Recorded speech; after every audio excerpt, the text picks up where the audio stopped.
हम आपके लिए लड़ते हैं तो कोई दिन ऐसा नहीं जाता जब मुझ पर झूठे इल्जाम नहीं लगा दिए जाते, मगर मैं किसी की परवाह नहीं करता, क्योंकि मेरा यकीन है कि मेरी इज्जत और मेरी जिल्लत का फैसला करने वाला ये कांग्रेस और दूसरी पार्टियां नहीं है, वो अल्लाह सुब्हानहू व तआला है। मगर मेरे अजीज दोस्तों और बुजुर्गों, याद रखो मेरी इस बात को, अगर आप इस जलसे में आए हैं कि ओवैसी का भाषण सुनेंगे, जज्बाती तकरीर ओवैसी करता है, तो याद रखो जज्बाती तकरीर से बिल्किस बानो को इंसाफ नहीं मिलेगा। जज्बाती तकरीर से 723 फैक्ट्रियां नहीं खुल जाएंगी। जज्बाती तकरीर से जमालपुर वार्ड में लाइट का इंतजाम नहीं होगा। जज्बाती तकरीर से जमालपुर की गरीब जनता से इंसाफ नहीं होगा। जज्बाती तकारीर और जज्बाती अल्फाज से आपके जमालपुर में तरक्की नहीं होगी।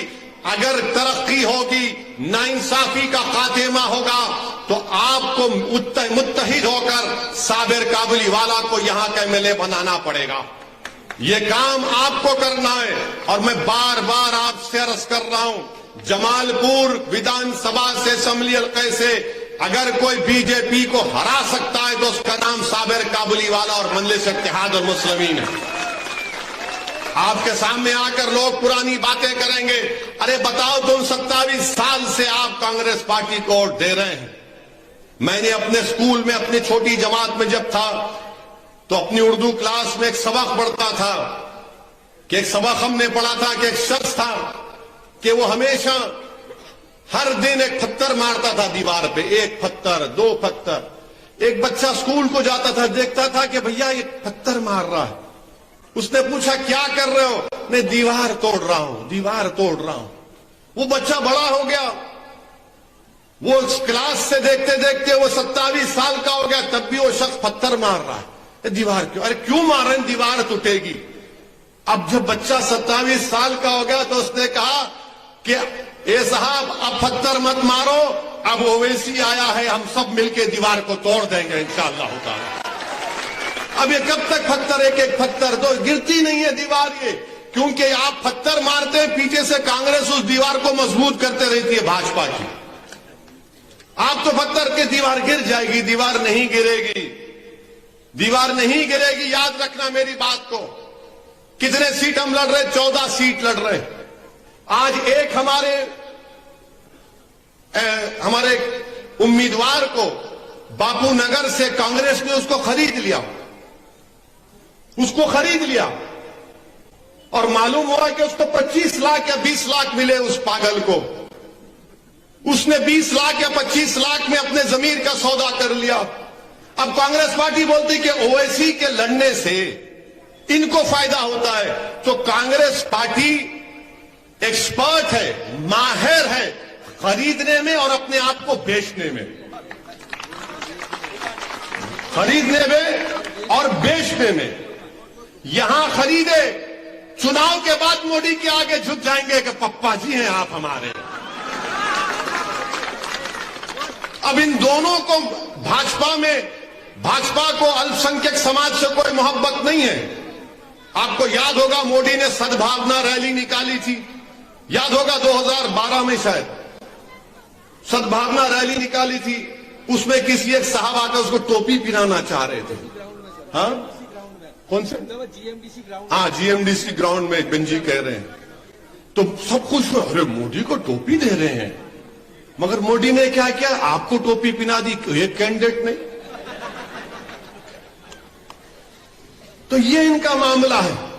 ना भाजपा टिकट देती है, उनको मतलब ही नहीं है।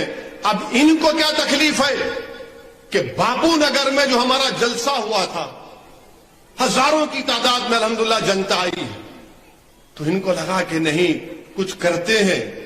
आपने उसको खरीद लिया तो हमारे पास जमीर फरोशों की कमी नहीं है। मीर जाफर, मीर सादिक कौन थे? टीपू सुल्तान को शहीद करने वाले कौन थे? इमाम हुसैन को करबला में शहीद करने वाले कौन थे? कौन थे? यही तो लोग थे, यही फितरत के लोग थे जो अपना जमीर बेच चुके थे, जो करबला के मैदान में इमाम हुसैन के साथ नमाज भी पढ़ते थे और उन पर तलवार भी चलाते थे। यही तो लोग हैं। ये जमीर फरोश हमारे ही सफों में है। इन जमीर फरोशों को हमको पहचानना है।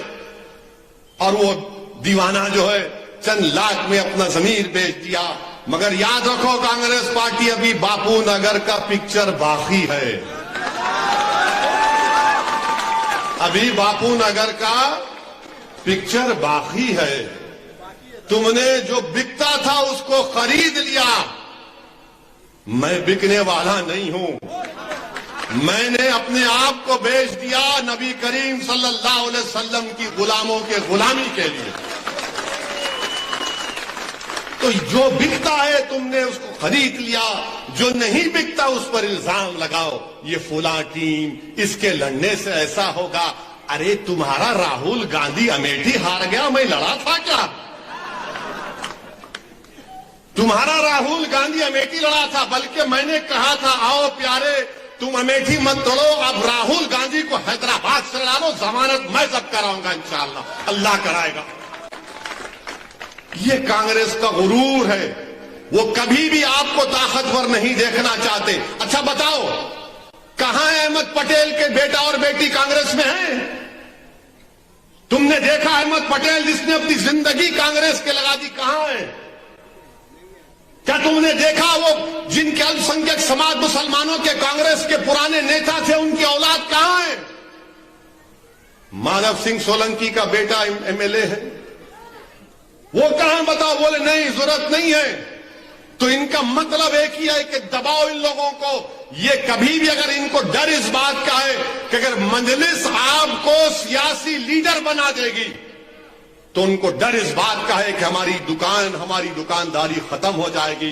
कांग्रेस पार्टी इंशाअल्लाह ताला तुम्हारी दुकानदारी अल्लाह खत्म करेगा। अब तुम देखना, यहां से तुम्हारी बर्बादी का आगाज हो चुका है। तुम ये समझते हो कि दौलत के बिना पर तुम खरीद लोगे। अरे जो यजीद के चाहने वाले हैं, जो मीर जाफर और मीर सादिक हैं, वही बिकेंगे। जो आका के गुलामों के गुलाम हैं, वो अपनी जान को निछावर करेंगे, मगर दुनिया उनको कभी नहीं खरीद पाएगी। हमको सिखाया गया था, मेरी मां ने, मेरे बाप ने मुझे सिखाया कि तुम उनकी उम्मत हो जिनको कहा गया था कि एक हाथ में अगर चांद एक हाथ में सूरज रख दोगे, तब भी उन्होंने कहा था कि हम राय हक से मुंह नहीं मोड़ेंगे। जो बिकता है दौलत पर, वो बिकेगा। मैं बिकूंगा जरूर। मैं तुम्हारी मोहब्बत पर बिक चुका हूं जमालपुर की जनता। मैं हमारी इज्जतदार मां और बहनों को पैगाम देना चाहता हूं कि आपने मोहब्बत से जो मेरे सर पर हाथ रखा, जो आपने मुझे अपने दोनों हाथ अपने सर पर रखकर कहा कि बेटा जा, तू हैदराबाद से आया है, तू फिक्र मत कर, जमालपुर में हम तुम्हारा साथ देंगे।